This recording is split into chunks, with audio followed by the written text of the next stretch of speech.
And good evening, everyone. We're beginning tonight with late news from Los Angeles. The LA Times is reporting that pop star Micheal Jackson has died. Paramedics had been called to his home today. They found him in cardiac arrest, not breathing, and rushed him to the hospital. Bill Whitaker is in Los Angeles with the very latest. Bill, what can you tell us? Katie, startling news here this evening. As you were saying, the LA paramedics got a 911 call at about 12:21 this afternoon from Micheal Jackson's posh house in Bel Air.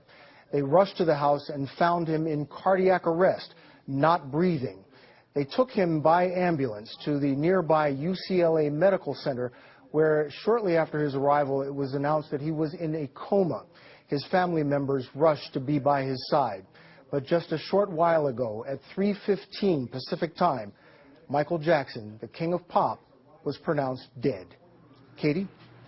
Bill Whitaker in Los Angeles. Bill, thank you very much. Micheal Jackson had an extraordinary career and a troubled life marked by incredible highs and terrible lows.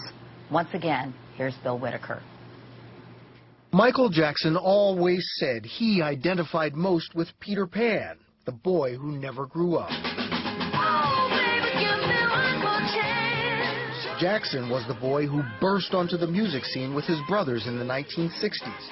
The Jackson Five quickly went from their hometown of Gary, Indiana, to the top of the charts.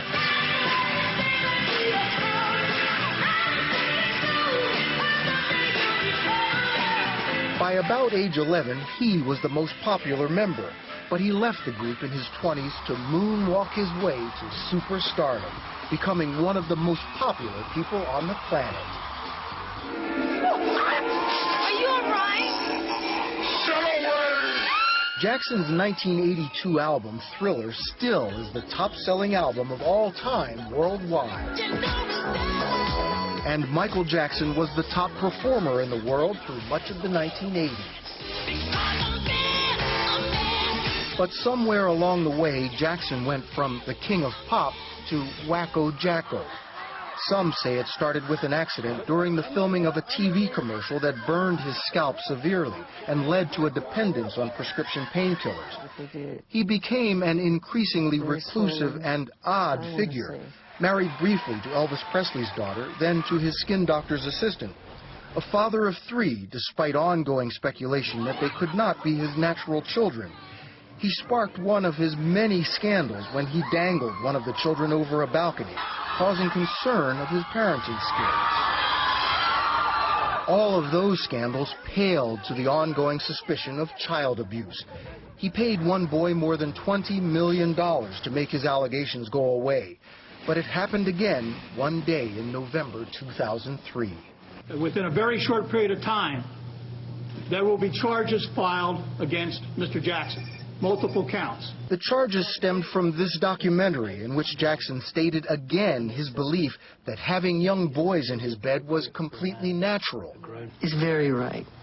It's very loving. That's what the world needs now. Much of the world saw it differently.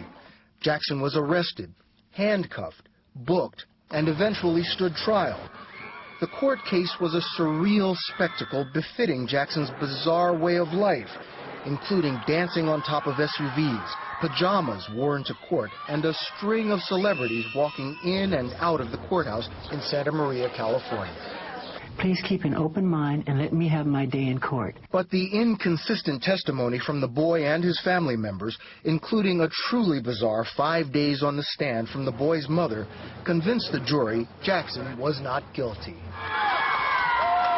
Still, the acquittal never completely put to rest the questions surrounding Micheal Jackson.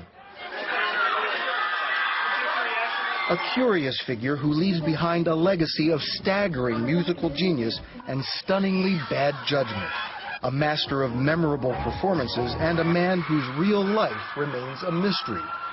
Micheal Jackson also leaves legions of fans with an ongoing fascination with the one-time, and some would say forever, king of pop.